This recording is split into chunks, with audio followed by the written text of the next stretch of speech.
Hi there, Demi Mcconkie, and in this video I want to share with you the 3 keys to exponential success and a really cool practice that will really help you activate them. And the success that I'm talking about here, what's available to you with this kind of success is what I call sacred success. In my previous video, and I'll include a link below, but I talk about the 2 paths to success, 2 different, very distinct paths to success. The first path is the one that 90% of business books out there subscribe to. It's where you wake up earlier than everybody else, you take more action, and you work harder. And that will help you achieve results. It's also has a tendency to generate a lot of overwhelm, a lot of stress, and it's a lot of massive action that's driven by what I call our survival patterns. And the problem is that you can never get enough of what you already have. And so the experience of this level of success is that you'll achieve things that you've dreamed of, but always feel like something's missing. The second path to success is one in which it's initially more uncomfortable because we do our deep inner work to really create freedom in our being. And when we do that, success comes with a lot more ease. And then we have it's more comfortable on the other end. So these 3 keys that I'm going to offer you in this video today and the practice to activate them will help you really create that second path for success and really help you generate the things that you need to be able to achieve that.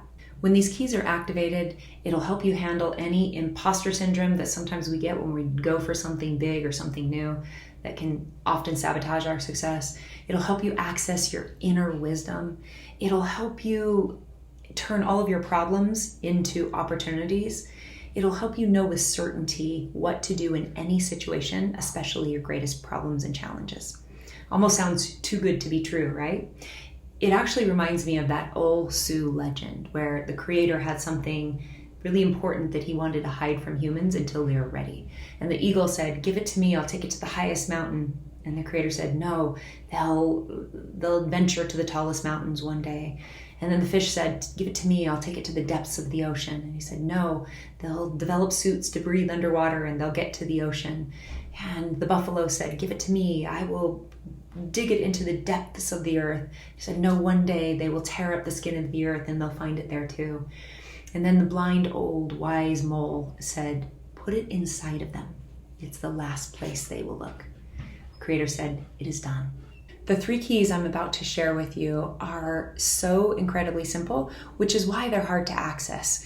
Our subconscious thinks that things need to be complex and hard. We doubt something so simple could really help us transform our lives. But when you think about it, isn't truth always simple? It's the simple truths hidden in plain sight that require courage to really look that will set us free. With that in mind, let's look at the first key. The first key is the key of generating background noise.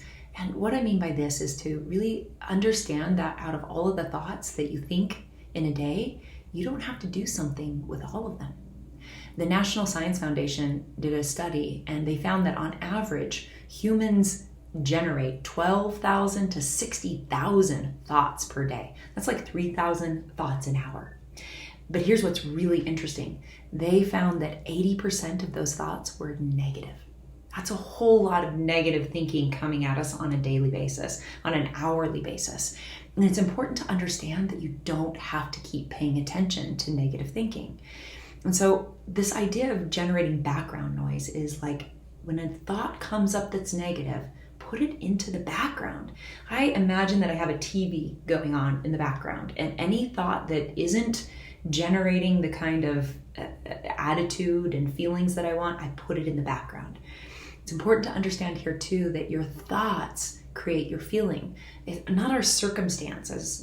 Most of us think that it's because my bank account doesn't have the right balance in it, or because my sweetheart forgot my birthday, or my employees aren't doing what they're supposed to do. We think it's the circumstances that are causing us to feel sad and frustrated and stressed, right? So it's really important to know that it's not your circumstances causing your feelings.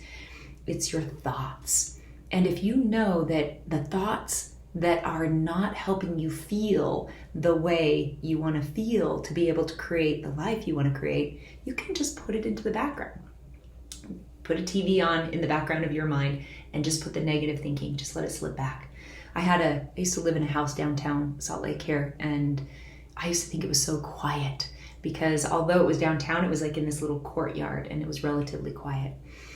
But then I moved to the suburbs, and we recently sold this house, and I wanted to have an overnight there. I did a little retreat for myself, and I went and I stayed the night in this house before we sold it, and I couldn't believe how loud it was. The neighbors were like right there. It was very different. You see, in my time of living there, all of the neighbor chatter, it had just sort of gone into the background. You can do the same thing with your negative thinking. And the first key that I'm offering you here is actually a practice to deliberately do that. I've just taught this practice to my 10-year-old daughter, and it's like the first thing that's actually worked for her. So imagine, I tell her, like, your little brother, he's got his little iPad, and just pretend it's like anything that comes up for you that's having you feel afraid or worried or sad. If you don't like the way you're feeling, just take that thought and put it on Jameson's iPad in the background. Just pretend it's going on there. So you can do this. And really, the more that you practice it, for me, just knowing that I could do that helped me pay much less attention to that negative thinking. As soon as I noticed it, instead of giving my attention to it for a second longer, I just slip it in the background. That's the first key. Generate background noise by taking all of those negative thoughts and putting it into the background. Sometimes you'll notice first that you're feeling something that you don't like. Know that your thoughts create your feelings. If you know that and you're feeling something you don't like, slow down and pay attention to what thought is causing that feeling. The second key is to laser focus your mind through a clear mind. What I mean by this is, humans tend to do really well when they keep their mind pointed in the direction of a problem until it's solved.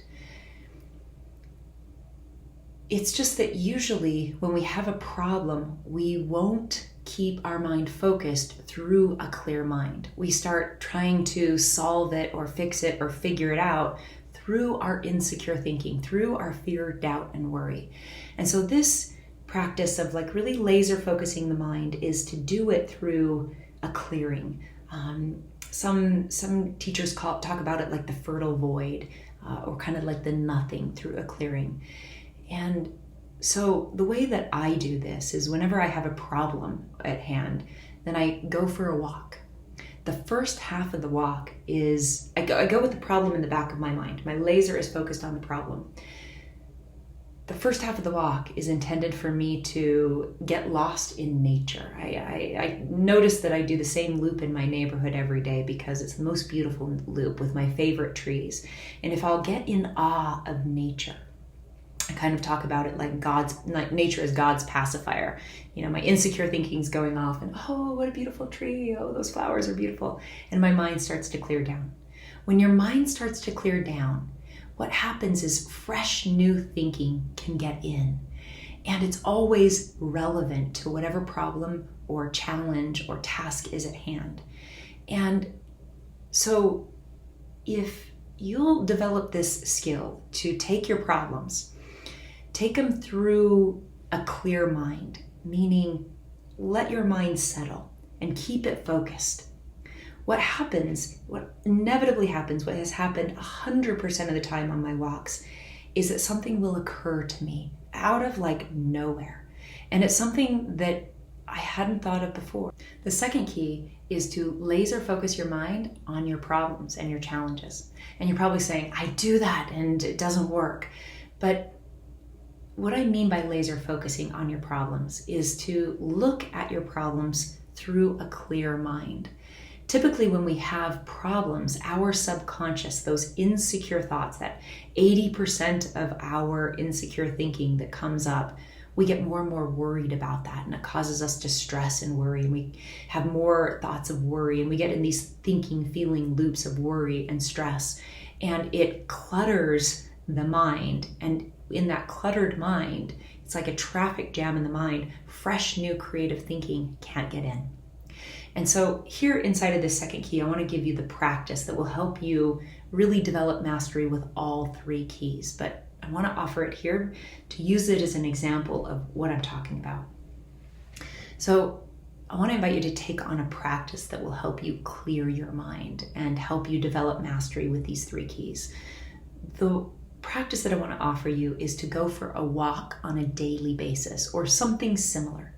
If you think about where you get your most insights, it's probably working out, the shower, the beach. It's the times when our mind settles. What happens when our mind settles is that innate intelligence that we all have access to all the time can actually get through. And it's always going to bring us fresh new thinking that's relevant to whatever problems or challenges we're facing in our life and our business. And so if you'll take on this walk, this is a practice that I started doing earlier this year that has been transforming my life and revolutionizing my business. What I started to notice on these walks is that my knowing would get through, that innate intelligence, that inner wisdom. Something would occur to me on my walks that was relevant to some problem I was dealing with. As soon as I started noticing that, I specifically set out on my walks to bring a problem or challenge or question. Every time I did that, so you go out on the walk, something would occur to me out of nowhere. And it would always be a solution that I hadn't thought of for the problem that worked exponentially better. So the invitation here is to laser focus your mind on your problem through this practice. So take a problem, take a question, take something that if you have the answer to this, it could really make a difference in your business or really make a difference with your relationship. And you take it on your walk. Now, the first half of your walk, you're not thinking of the problem at all. You're letting your mind settle. For me, I've noticed that I do the same loop in my neighborhood every day because it's the most beautiful loop with the most beautiful trees. And if I can get lost in the beauty of nature, if I can get lost in the beauty of my surroundings, then my mind settles quicker. And when that happens is about halfway through the walk, something will occur to me. And it's always related to the question that I brought on my walk. And sometimes I get a couple of other things. I never get the 45-step plan for how to reach my goals, but I always get the next right step. And so that's my invitation to you here, is to begin this practice. When you're practicing on generating background noise and you're moving all of that chatter into the background, then it's a lot easier to laser focus your mind on your problem through that clear mind so that that fresh new insight can get in. So that's the second key, is to laser focus your mind, through a clear mind. And the third key is to generate a deeper, greater relationship with your inner knowing. This too can be accomplished through these walks, because the more that you'll let things occur to you from your knowing, you're going to start to notice the distinct difference in the flavor of how your knowing speaks to you versus that insecure thinking speaks to you. And when you know the difference between those two, what's been really interesting for me is that on my walks, when something occurs to me from my knowing, it comes and it lands as true. And there's no doubt in my mind that this is what I need to do. And I also developed a practice of when something comes from my knowing, I take action on it immediately and unapologetically. And the impact of that has been, it's been magical and it's been exciting. And the more I get insights from that knowing, what I've noticed is that there's no insecure thinking wrapped around it. When I have a problem and my insecure thinking is trying to come up with a solution, I tend to create more busyness and more worry around taking the action. It takes me longer and it's more complicated. When my knowing informs me of what to do, it's clear, it's simple, and there's a certainty around taking that action. If my knowing tells me to do it, I'm not doubting it. And when I don't doubt it and I'm taking action, I'm in my power.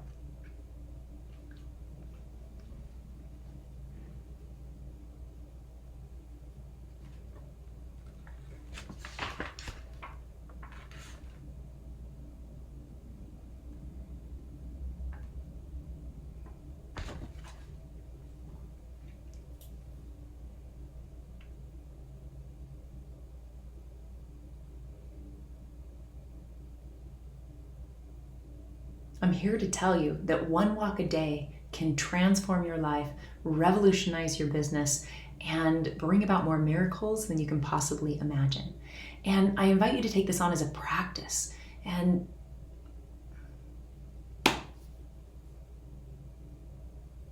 I'm here to tell you that a single walk a day done in this way, done to intentionally develop more mastery with these 3 keys, will transform your life, revolutionize your business, and bring about greater exponential success than you can possibly imagine. There's a piece of this that will just feel damn magical to you that I can't even explain.